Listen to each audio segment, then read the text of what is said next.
Okay. Skikdash versus Chamli. Ani Anap Chigek, Jonathan Curry. Good day, everybody. My name is Jonathan Curry. Um, Hello to everyone here and then everyone out there virtually. This is our first three parts of lessons that will continue in a four-part series. So this is series number one, first three lessons. And what we'll do is try to get through as much as we can today. But the point of our work today is to hear the language, to interact with the language. And the point of this series in particular is really introductory language, basic language. And the idea is once you learn these phrases, start understanding the formation of the grammar, that you yourself can approach a speaker, be able to introduce yourself, ask them how they are, where they're from, or if a speaker says these things to you, what's your name, where are you from, you're able to understand them and then answer appropriately. And so really that's the idea is as far as introductory, as introducing yourselves to other speakers, and then hopefully building a relationship to where you're learning from them on a consistent basis and really start building to a level that would be considered fluent. Now, unfortunately, no matter which way you cut it, we as a younger generation are learning our mother tongue or indigenous language as a second language. We all speak English, but as far as having interaction with our mother tongue or native or indigenous language, it's extremely rare, particularly within our community. And so with that being said, there are a lot of barriers that come with learning or reclaiming our indigenous language. But what has helped me is kind of framing it as second language acquisition. Every day, people pick up Spanish, Italian, French, but unfortunately, they don't have to deal with the historical trauma that comes with having your language taken from you and having to reclaim that. And so there is a lot of embarrassment, shame, a lot of, like I said, historical trauma that comes with trying to learn your own indigenous language or reclaim your indigenous language. A lot of people don't have to deal with that. A lot of people don't understand that. And so with that being said, I really want to stress that we as O'odham people really should continue and really enforce within ourselves to treat others with grace. And so with that being said, be kind to each other, be patient with each other, really accept each other as we come and help each other in a positive way that really helps all of us as a whole. And so number one rule, always keep in your mind when you're learning the O'odham language, or really any indigenous language and you're claiming it, is languages are learnable. Languages are learnable.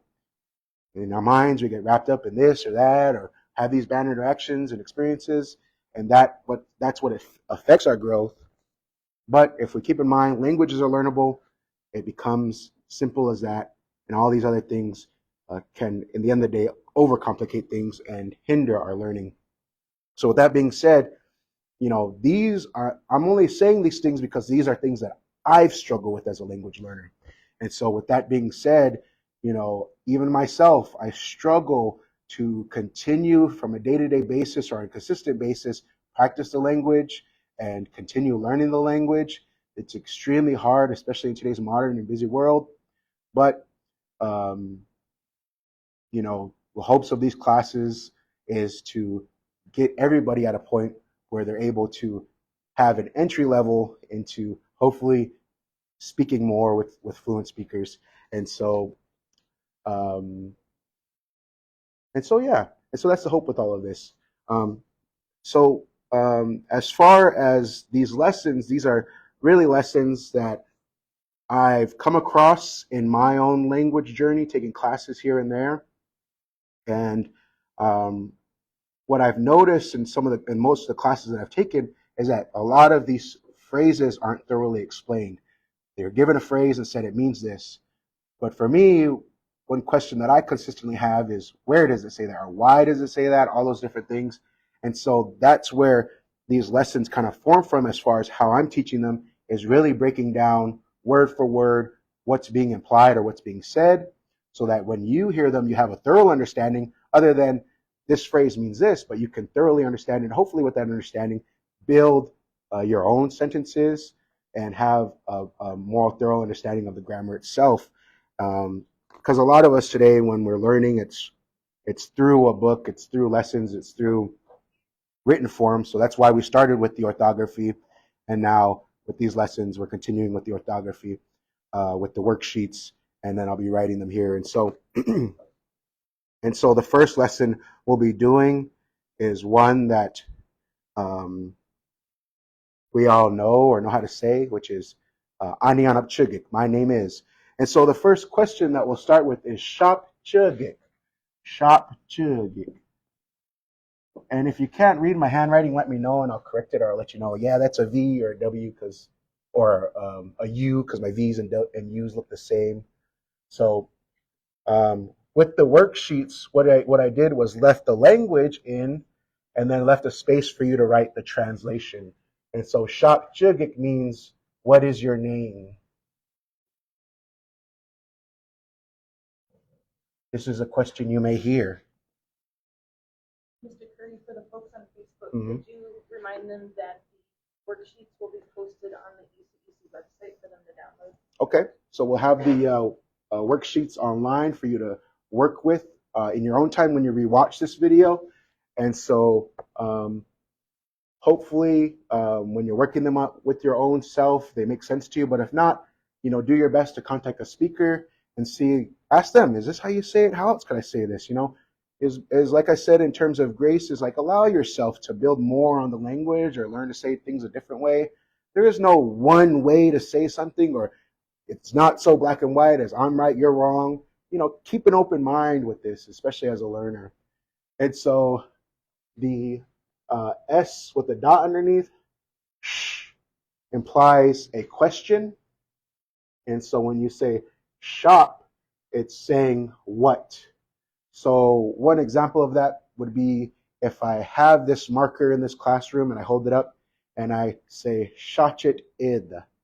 What is this? So shachit or shach, sha means what. What is, implying an object. Now there's other ways of saying what that you'll hear, like hastu, that literally means what. But when you say shachit, that means what is it. So when you hear sha, that's implying what. So what name? Shop Chugik. What is your name? And so the Sha with the P implies second person you, shop. And so say you were saying, what is my name? Maybe you got amnesia one day. Then you say, Shan Chugik. What is my name? And so this second part implies, the person that it is. So first person, second person, third person. In this instance, second person. If we were to take the P away, which we will later on in the lesson, that implies what is their name, or an unnamed person, he, him, her, kind of all of the above. And so filling that in, what is your name? Now, same thing, same type of question, but with a different a word incorporated, is Shapan Chilgit. Same thing, but what Pun implies is that the speaker isn't aware or forgot. And so what they're saying is, what is your name again?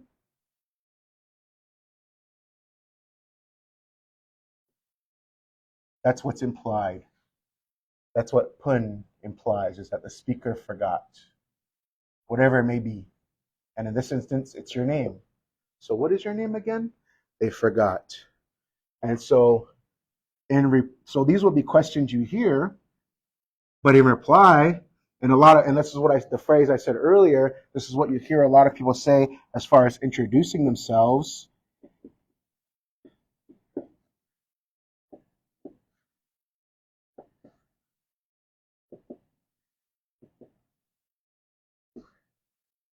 Anyanap Chigik.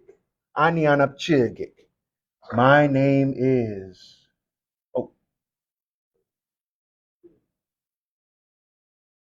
My name is, and insert your name. So Ani, can everybody say Ani? An ap chugik. Ani an ap chugik. And like I said, with longer phrases, you want to take it slow. Don't try to just say it right away, because you yourself need to understand how you're making these sounds with your own mouth or tongue.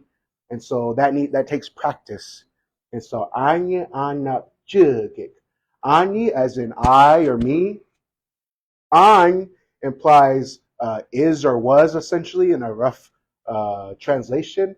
And then ab implies toward the speaker in direction. So towards the speaker, jigik. So literally, my name is Jonathan. Insert your name. So that's what it's literally saying. And so you can notice that in terms of sentence structure, the O'odham language is nothing like the English language. And so the problem with that is in a modern world, when we try to speak O'odham with the understanding of how English sentences are structured, or create phrases with the structure of English with just O'odham words, it doesn't compute. And so speakers will say, that's Merdagan Yok. That's the white man's way of speaking, essentially. And so in terms of translating, I'm kind of jumping around, but this is what it's saying. Ani anap chigik. So I is or was, towards me, name. My name is. That's how it translates. And so another way to say the same phrase, my name is, and you hear this often as well,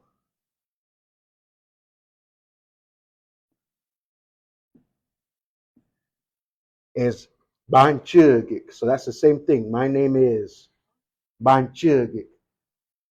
And how this breaks down from a grammatical standpoint is Ab is a short version of Ab Anchugik.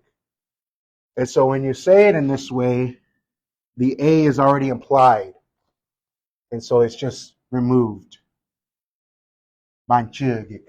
But you can totally say Abanchugik. That's another way to say this.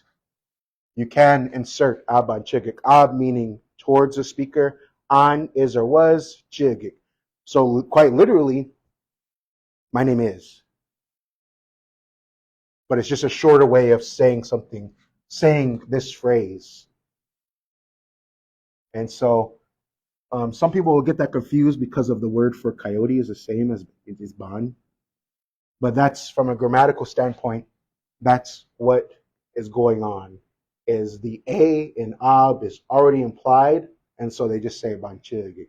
But you can totally say abanchugik in as an alternative phrase as well, meaning the same thing. My name is. And so these would be, say an elder says this to you, shapchugik, you would say abanchugik Jonathan, anianapchugik Jonathan, whatever it may be, manchugik Jonathan. And then also what they would say, or you could say to them in reply, and this is kind of building a conversation here.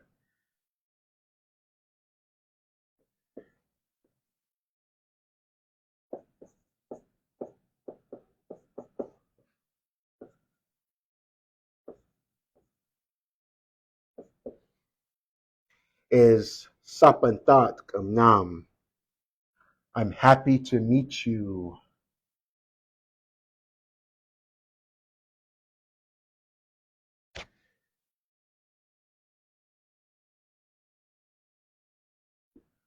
Okay, so sap, up implies something good.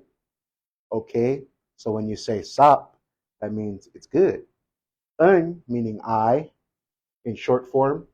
So un is essentially ani. So un, tat means to feel, whether that's an emotional sense or actually physically, to feel something.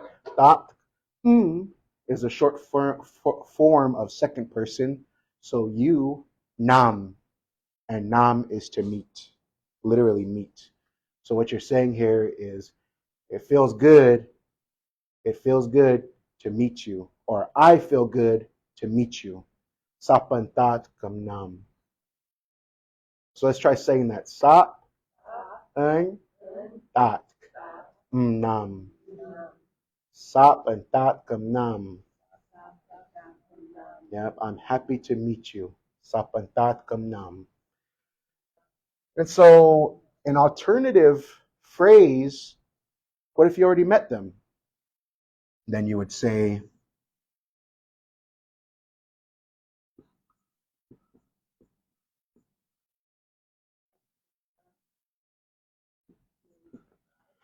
Sapantat kamnyay. I'm happy to see you. Or it feels good to see you.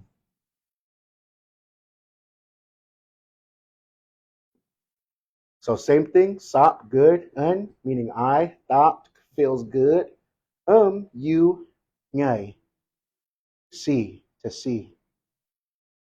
And so in terms of the word nyay, that can also mean to sing. So a lot of our words either have multiple definitions, or they can also just sound similar. Kind of like, what would be a good example? Let's see, in English, kind of words that sound similar. Yeah, exactly. There and there. And thank you for that. So exactly the same words, but they have different meanings. Now, as far as autumn, in comparative, it's less confusing than English. Like, I'd hate to be a second language English learner, because a lot of stuff, it rules in English do not make sense. And so, we could thank our lucky stars for that, is that we don't have to learn English again. We made it. But in terms of autumn, the rules are very strict as far as sentence structure and grammar. And so that's why I recommend a book like this, the Thorn Autumn Grammar Book, is because it breaks down a lot of the grammatical understandings, which can be very dry, but also it is thorough. So it's just about understanding all of that. Imperfect, perfect, all those different grammatical, terminologies that, in all honesty, I don't really understand, but I realized in preparing these lessons, like, I should probably get to know that stuff, because, like, it's pretty cut and dry. It's like, once you start to learn, like, future forms and all that, then then it starts all to make sense. And you're like, oh, that's why they say it in that way, or they use that word, even though it means the same thing. You could say it this way, but in this instance, you would say it this way. Most speakers aren't teachers, and so they only have their own understanding or their own way of explaining it, but it doesn't make sense to say, for, as an example, me. So I'm like, how is that? Okay, well, at least I know that's how you say the phrase. But the point of this is not only to learn the phrases, but to actually understand them. Because in the end of the day, if you're learning in this way, what we're doing right now, you're simply memorizing these phrases. But what we should be focusing on is understanding them, understanding why. Why is it formed this way, and why do we use this certain terminology? That's kind of where I'm at in my learning. Is like, the more we understand the why, then it gives us our own independence to start building our own sentences. And as we start to learn the grammatical rules, kind of understand, like, when we speak or try to make our own sentences, sometimes elders will say, that sounds weird. We don't say it like that, because it just grammatically doesn't make sense. They may not be able to explain that, because it's just a new way of talking. They're just like, what did you just say? But that's what's going on. It's like, grammatically, it just does not make sense. It's like Yoda talk, I guess you could say, but not in a good way. You know what I mean? It's like, they're like, why are you talking all backwards, But one of my teachers had explained, in terms of translating autumn to English, if we're to think of it as English, as Yoda talk. So that's another way that I've heard Yoda talk used, but I was using it a different way. So because it's like, good, I feel, see you, So that's how it literally translates into English. That's another example of, that terminology, Yoda talk, but not entirely to the point that I was making, but it's something interesting to think about. And so, sa pantat kamyay, sa pantat kamyay. So can we say that one more time? Sa pantat kamyay. Nyay. Mm-hmm. Yeah. Yep. And remember that the N with the tilde is anya. Anya. Sap ang pat nyay. Mm-hmm. Yep. And so the more you practice these phrases, the faster they'll come as far as speech. But remember, please take it slow. Take it slow. Because as you start to interact with elders, sometimes they're a little less forgiving when you jumble your words, And so the way I see it is like it's better to talk like a baby, slow, than to make a mistake. As far as beginning, especially interacting with fluent speakers. And that's why I mentioned in the first introductory, when we're talking about orthography, is like, my it's easier for me to understand a fluent speaker. They talk real slow, but most aren't. But that's just where I'm at right now. Is I need things slowed down. You know what I mean? And so here we go. And this is what I mentioned earlier. The alternative form.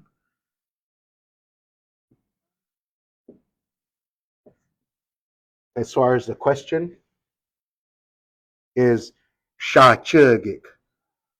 And so without a P, as far as, because these are separate, remember that as well when you're reading that the S with the dot underneath, I think they call it a diacritic, something like that. But that's a sh sound, as in sheep. When you don't see it with that, it's a s sound, as in snake. And so I often hear learners, they'll mix that up. And so Shah Chigik. And Shah, as far as person form, is third person. And so what that's implying in Autumn is in the third person, that could be his, her, them, and so all the above as far as personage. And so other than me or I or you. And so what they're asking here is, what is his or her name, essentially? What is his or her name?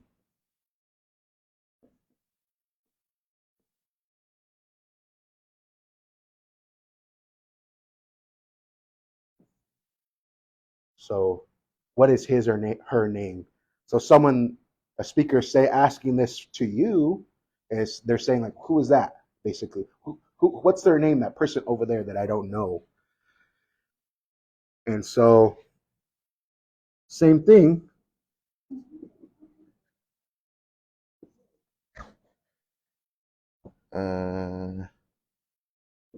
Same thing with the example before, but with the use of his or her or the third person. Shapanchugik, Shapanchugik, Shapanchugik. What's his name again, or what's her name again? Same thing. What is his or her name again? They forgot. Bun implies the speaker forgot.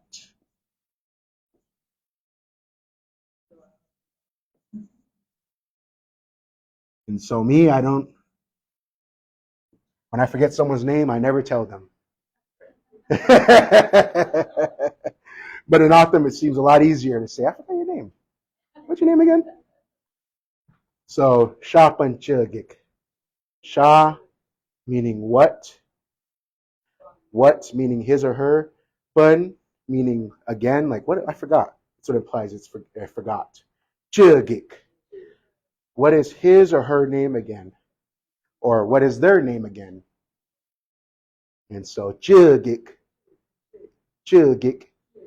is name, to have a name. So Shapanchugik. What's their name again? And so I'm gonna take these off the top here. So everybody got their sheets filled out as far as translations? Okay. And that's why I think I mentioned this before, but that's why I left the English part blank, because hopefully when you take this to a speaker, those of you who are online or viewing this in the future, you can ask them, is that right? Or how else would I say that? And then you can write your own translation, understanding from, hopefully a family member or someone you're close with. I mean, me myself, my family, we don't have any speakers in my family, so it's hard to find somebody to, get in contact with and work with regularly. And so, one thing I did want to go over is, in terms of these kind of introductory phrases, is what we know as stages of life. And so there's different stages of life where you kind of hold a name for that. So whether that be like a man, a woman, a baby, an elder, all of these phrases have a name for them, just like it would in English. So first one is Ardi. Ardi is a child, and then the plural would be Aad. So singular, plural on the right, singular on the left, plural on the right. And then next would be a girl. Chihia is a girl. So that could be from a toddler to, or past toddler to a girl before puberty. And then the plural would be chichia, girls, little girls. Then we have little boys, viapoy. And the plural would be vipiop,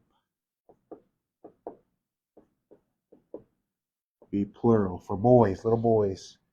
Then we have women, so from puberty to adult age is oof. Oh wait, see, there we go. There's my V looking like a W. Oof. And the plural would be oof. And so you can see here with these few examples that the role of the double syllable applies sometimes, but not all the time. And so the words where the double syllable to multiply or pluralize a word sometimes applies, but not all the time. And so next would be men. So from puberty to adult age would be George. And the plural would be George. That's men. And then we have ox, which is an older woman. An elderly woman is an ox. And then ox is plural. And an older man or elderly man is a curry. The plural form of that is kukor. So these are the majority of the stages of life. Is ardi, is a baby to a toddler. Plural form would be aad. A young girl, little girl would be chihia. And then the plural would be chichia. A little boy would be viapoy. And the plural of that would be vipiop. And then a woman would be oof. And so you see the I here, which is breathed, oof. Like we mentioned in the other classes, a breathed I is a breath. So oof. And so plural would be oof. And then a grown man would be chorch. And then plural would be chuchoch. Then an elderly woman would be ox. And then plural would be ox. And then elderly man is kuri. And then the plural would be kukur. Older men or elderly men. And so I wanted to go over that for this example here in terms of asking Shapan Chigik, what is his, we'll say his in this instance. So what is his name? I forgot. And so you would reply to, say, an elder's asking you this. What's his name?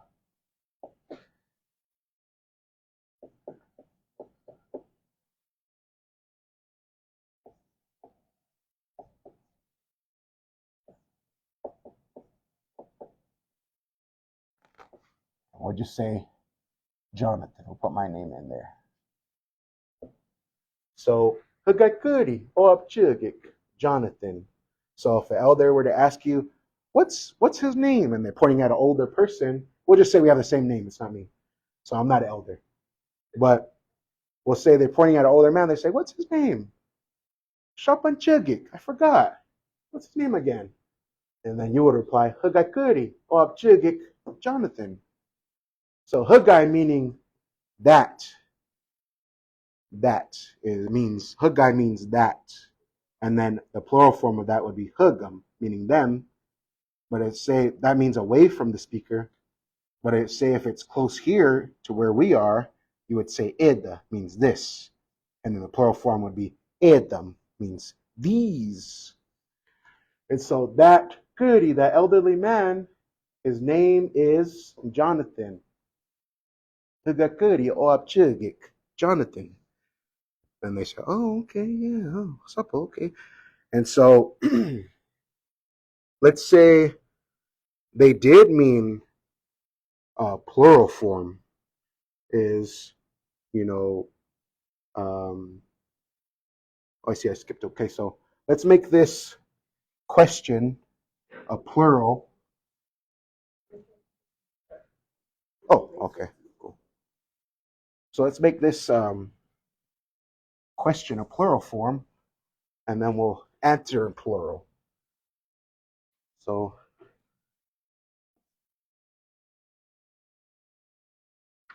the plural of chugik is chichigik. Shapan chichigik. What's their name? So we'll say their names. What's their names again? Let's go into this.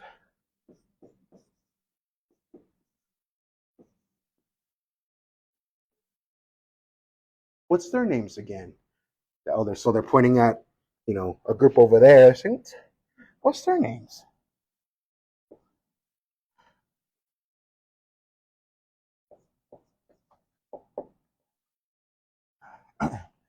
And let's see, what should I say? Mary,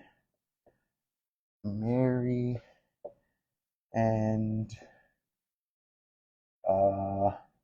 Lucy. Bo Chichigik, Mary Chihuk Lucy. So again, Bo is implying Ab. So Bo Chichigik, their names are Mary, Ch is and then Hook is a short form of Hugai, Hook Lucy. So their names are Mary and that Lucy, basically, is the rough translation. A lot of speakers here, Akimanotham dialect, they won't include a hook, though it's just already implied. So, Bochichigik Mary to Lucy. That's Mary and Lucy. That's their names. Oh, their names are Mary and Lucy. That's what you would reply to the question, Shapan Chichigik. Shapan Chichigik. Oh, Bochichigik Mary to Lucy. That's Mary and Lucy. Okay? And so that was the first lesson. And I have, I should say, a kind of activity. If someone would like to help me, let's see, what did I, oh, okay, this is right here. Okay. And so I noticed you were quick to help there. You may regret that. So, yeah, get your cheat sheet. And that's the other thing with giving you these sheets is I should have mentioned this in the beginning, but oftentimes in learning these phrases and not understanding the orthography, it may be beneficial to write it phonetically. And so kind of a little note, first question, shapchigik, is kind of in parentheses or brackets, putting a SH, so a little cheat sheet for you to know that this symbol makes this sound. And I remember when I first did these lessons, I gave out notebooks and then, everyone was writing the whole thing. And so I was encouraging people to write it how you hear it, because that's how you're going to use it. That's what's most important.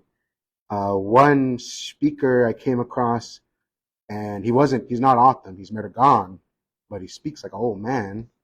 I asked him, how can I learn? I need help. And he said, well, I'm writing a book. You want to check it out? I was like, oh yeah, sure, I'll check it out. So he gave me a rough draft, but that was cool.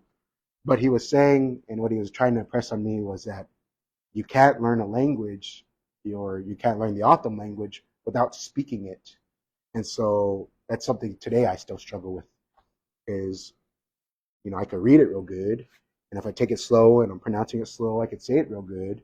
But throw me out in the wild, and elders are, I'm like, I don't know what you're saying right now. Oh, I don't know. See you later.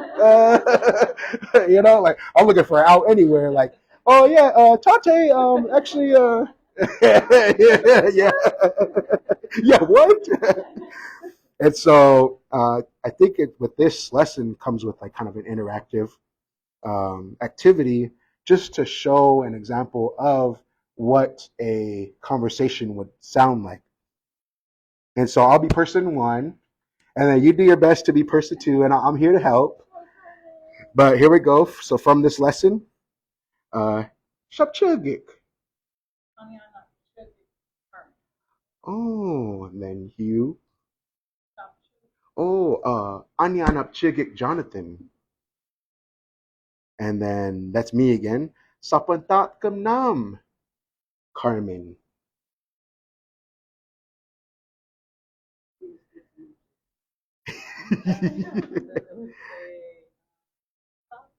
Yeah, yep. Okay, that works. That works. Yep. And so the last one is Sapantat Kamnam, Jonathan.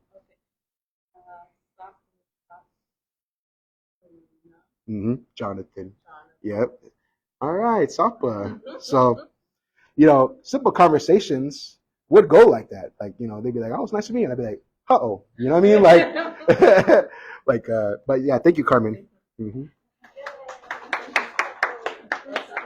But, the point of the activity is to use as much as we learned within this first lesson here. And so I remember one time I was doing the horse camp, and we did like a joint camp with the horse camp from Tono. And they had this guy, he was like half Tono, half Yaqui, but he liked to speak O'odham. And so I was out there and I was doing the activity, and then he asked me in O'odham, is it okay if they take pictures? But I heard him say pictures in O'odham, and so I was like, oh, because it's the same thing. It's like, picture. You know what I mean? Like, it just sounds like pictures. And so I was like, so he was pointing, and he was saying, he was saying them pictures, and I saw them on the camera. And so I just heard him say pictures, and he pointed, and I was like, because he started talking, I was like, then he said pictures, and he pointed, and I was like, oh, how, you know what I mean? Like, so, how, Sapa, now that'll get you far. Yeah, get you far. Yeah. And so move. Yep.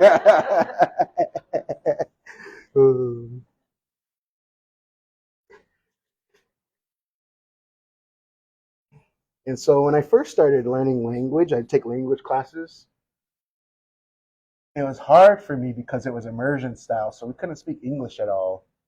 We couldn't record, we couldn't write. We just sit there and listen for 2 hours every 2 weeks, or twice a week. And so what I did this is how I started learning language and culture in general, honestly, was in the immersion classes. And so what I would do is I told myself, well, I'm just going to remember one word. And then I worked at the smoke shop, and the security guard there, he spoke O'odham. And so I would say, hey, they're saying words. They're saying this word. What does it mean? And so he'd say, oh, it sounds like this. Yeah, that's what they're saying. So I'd learn one word.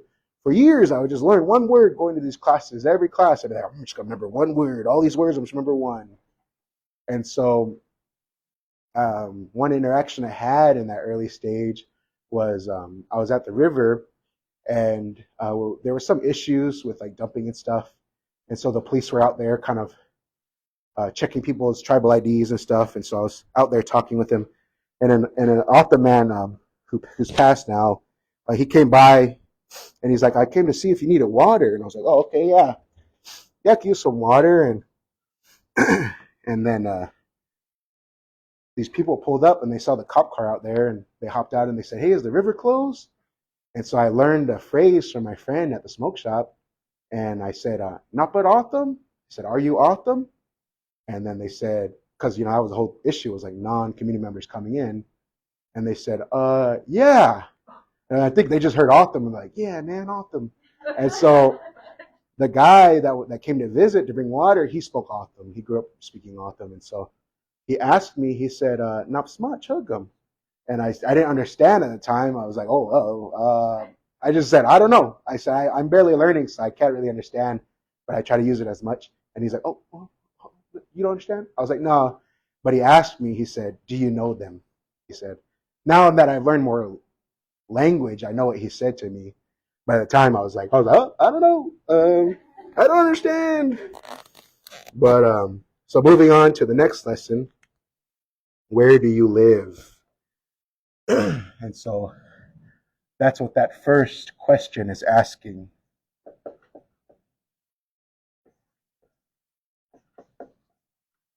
Bapasko ki. Where do you live?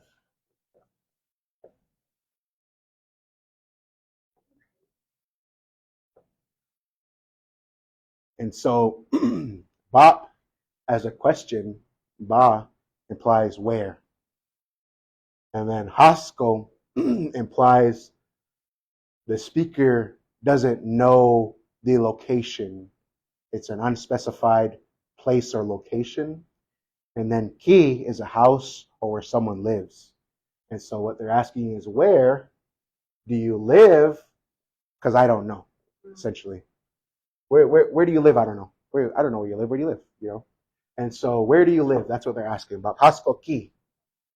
And so in response, and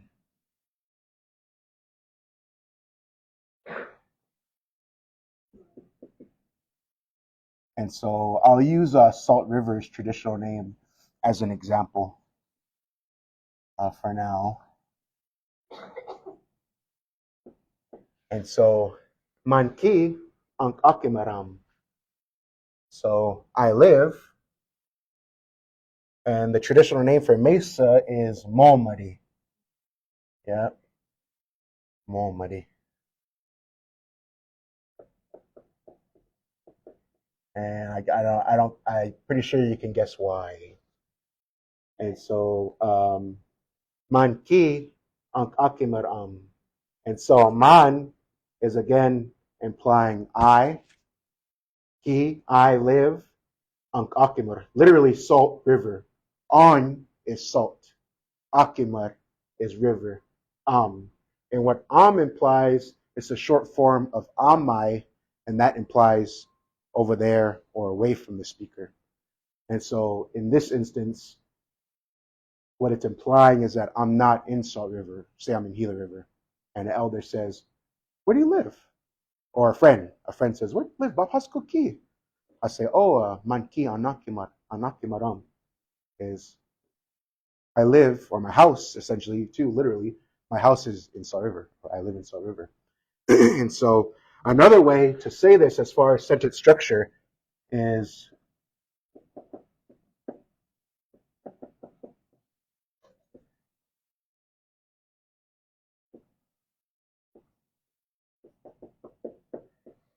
same thing.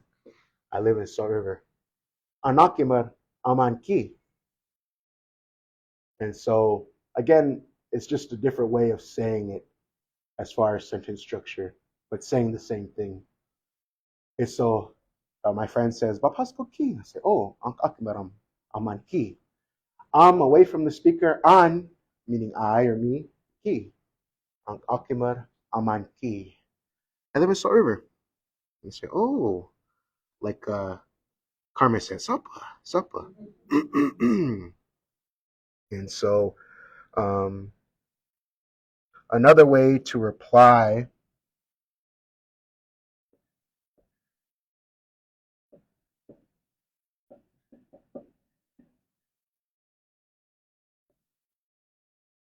because what the first one is implying is that we're not in Salt River, but this one is implying that we're in Salt River.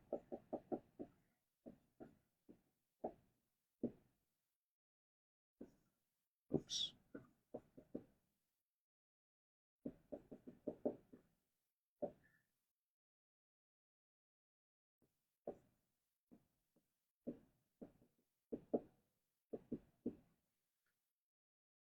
But same thing, I live in. So the first one being Manki ang Akimarab. And so that's implying I live in Salt River, right here.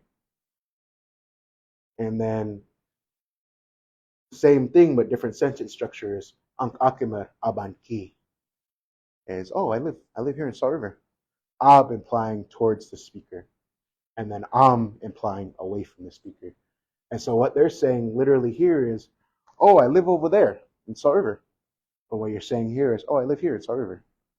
And so this is just a way to demonstrate sentence structures. Like I said before, there's other ways to say this and also more simpler ways. And so here is one way to say it again. And if we are in Salt River, you're more likely to hear it like this. As far as kind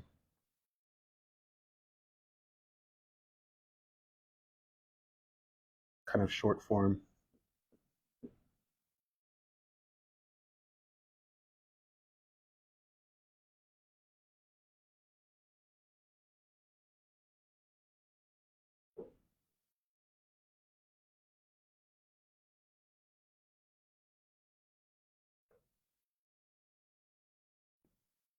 Is Ia Anki.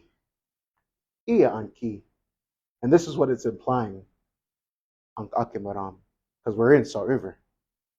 And so Ia Anki. Ia is here. Ia means here, right here. This very place or moment.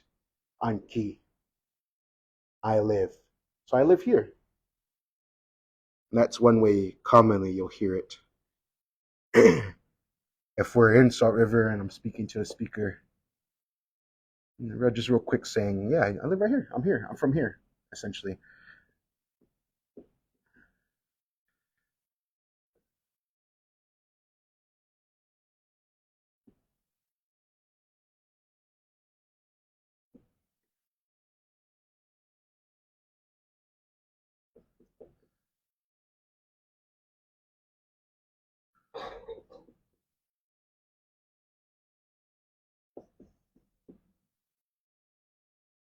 And so say, again, we're not in Salt River.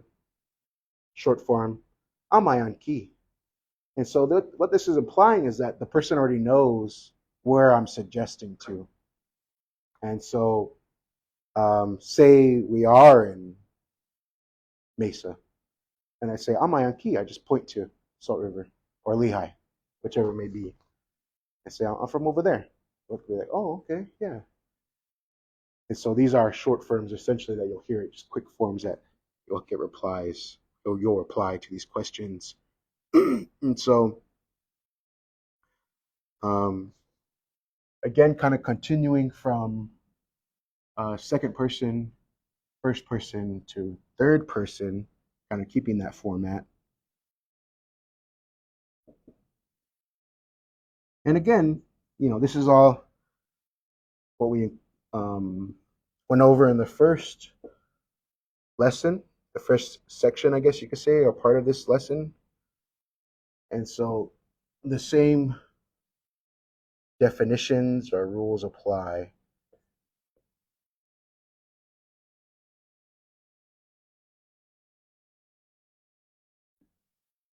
Bahasko ki. Where does he or she or they live? Bahasko ki. Again, from bap, second person, to ba, third person. And then again, like say you got amnesia, and you're asking yourself, Banhasko Key, where do I live? That's what it would look like, is the N with the tilde here after the ba, the initial question. So we have the initial question ba, where, and then the intended personage. So first person, second person, third person. Hasko, implying an unspecified or unknown place. Ki, where someone lives or their house. And so, again, continuing the same format.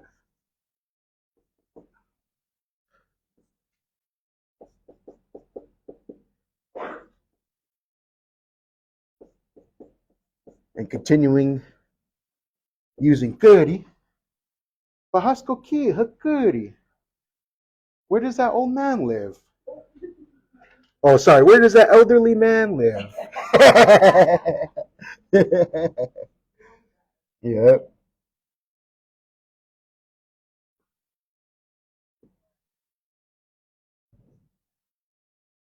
And so, as far as stages of life in this question, you can put in any of these. Oof, George, Ox, in place of Kuri. And again, same thing. A lot of speakers want to include hook, meaning them or that elderly man, essentially, because a lot of times they see it as implied when you already say, when you're saying goody or somebody, when they're speaking, they're already over there. You're already like Bahasko Ki Goody. Where's that old man from? Where does he live? I mean, and so in reply to these questions, and so also, we can insert someone's name here. Bahasko Ki Carmen. Where does Carmen live? So you could put that here too. So you could put the stages of life, depending on the situation, or the person's name if you know it. And so same thing there. And so I'll leave these questions up, but I'll erase this first few examples.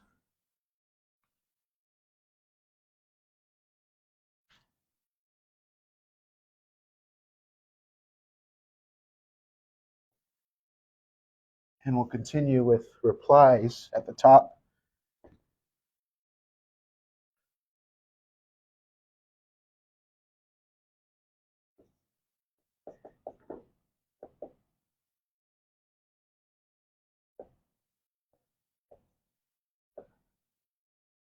So, excuse me. Moki, and we'll say uh,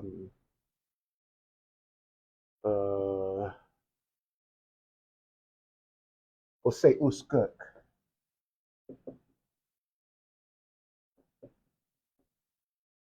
So Moki uskuk, their house, or they live in what would be the translation? Standing tree. They call it Sacaton Flats. And so he, she, they, depending on the situation or who it is, lives in Sacaton Flats.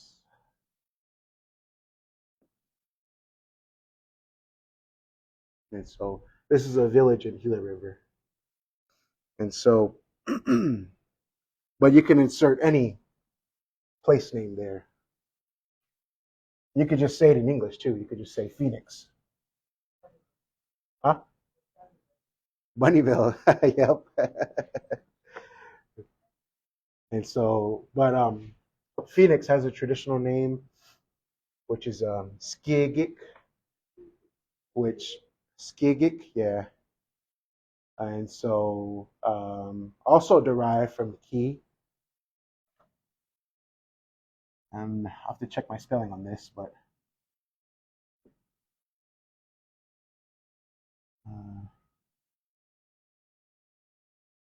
skigik. Ki, gi. I think there's I there. Skigik. And so many homes derived from ki, many homes. The S as an intensifier, so very much or many in this instance. And then geek is a plural of a house or homes. And then geek, when you put the K, GK at the end of a place name, it implies a place name.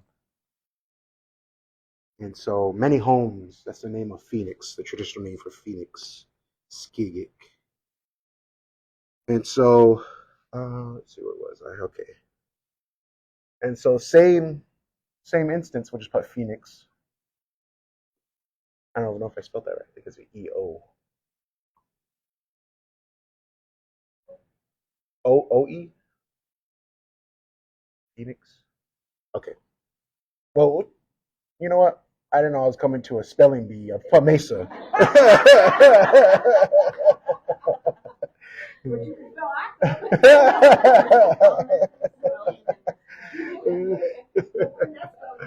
And so same thing.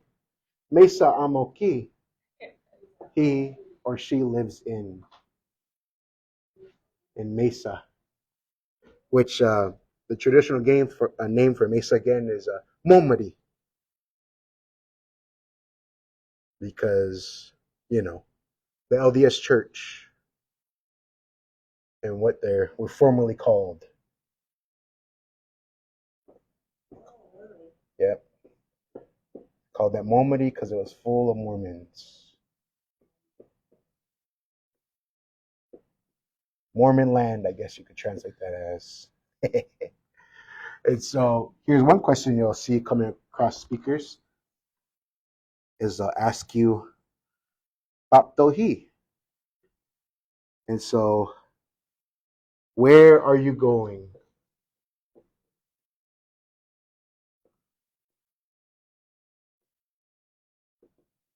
And again, ba implying where, and then Bapto, he. And again, P, well, really the PTO is again, I believe a future form, if I'm not mistaken. But again, grammatical terminology for second person. He, where are you going? Where are you going? And so there's a few responses, but you can say if you're going home, there's one popular response. Tohi upam. Yep, tohi upam. I'm going home. Tohi upam. Upam. Yep, upam. Tohi upam.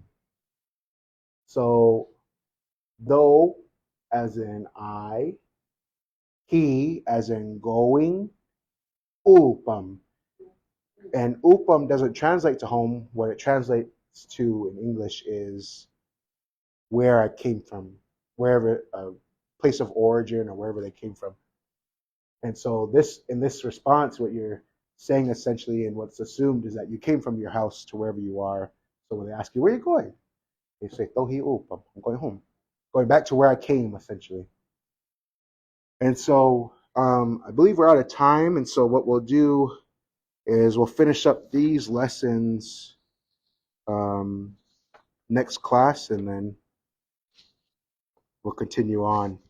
And so I figured we'd probably run out of time before we got through all the lessons, but that's kind of the point, is like to fit as much as we can, but to also be as thorough as possible.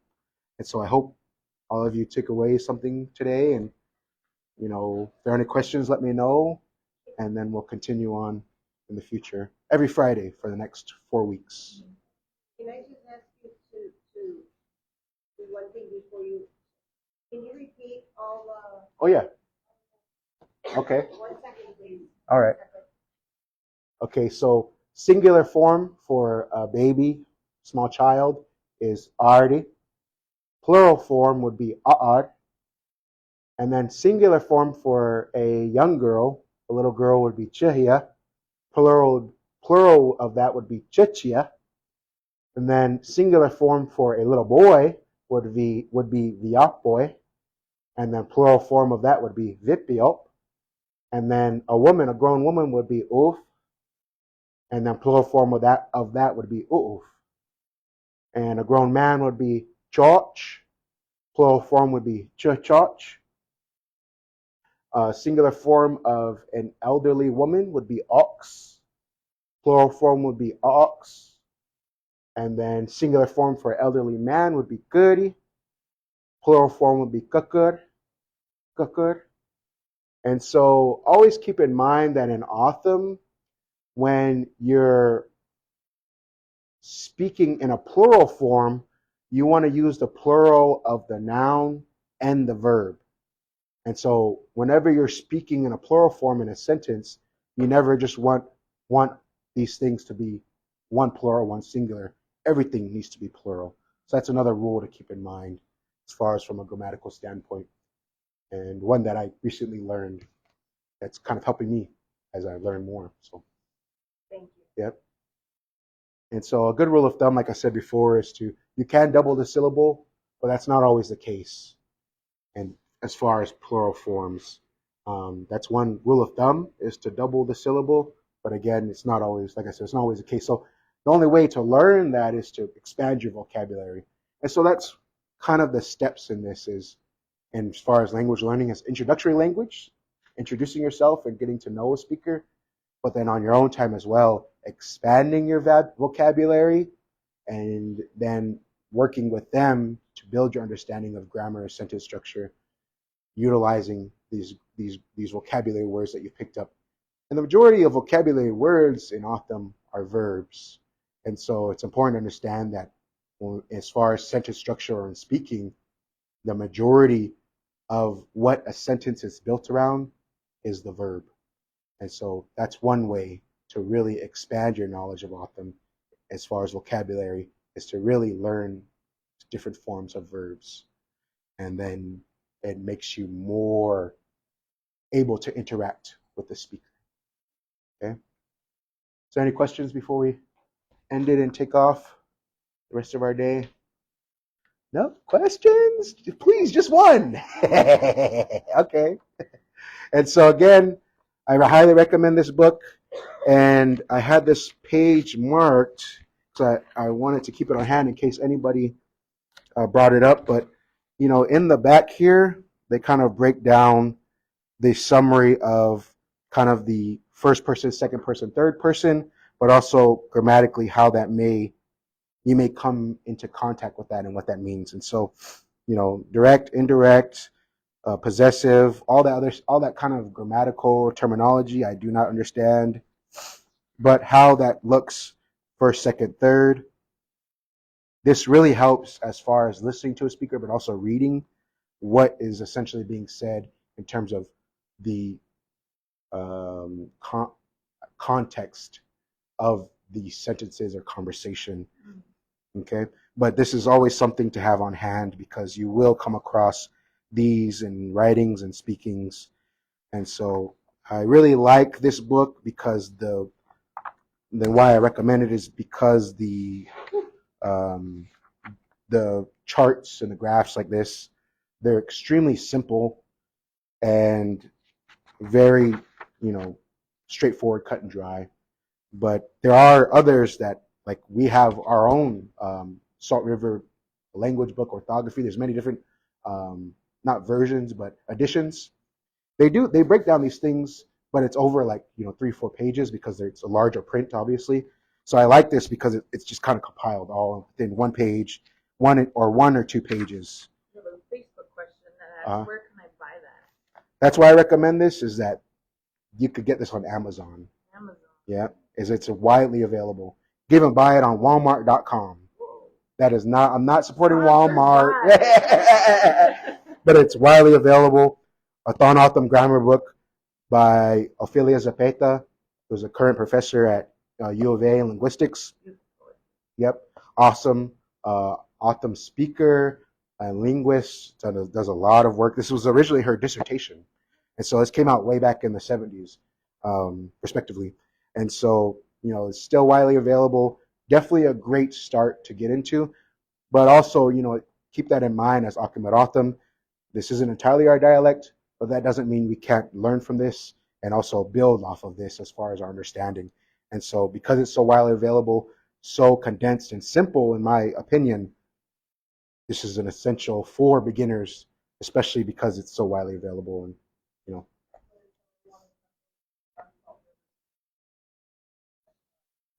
actually, the school has on their website Autumn language book. Thank you. It's actually really good.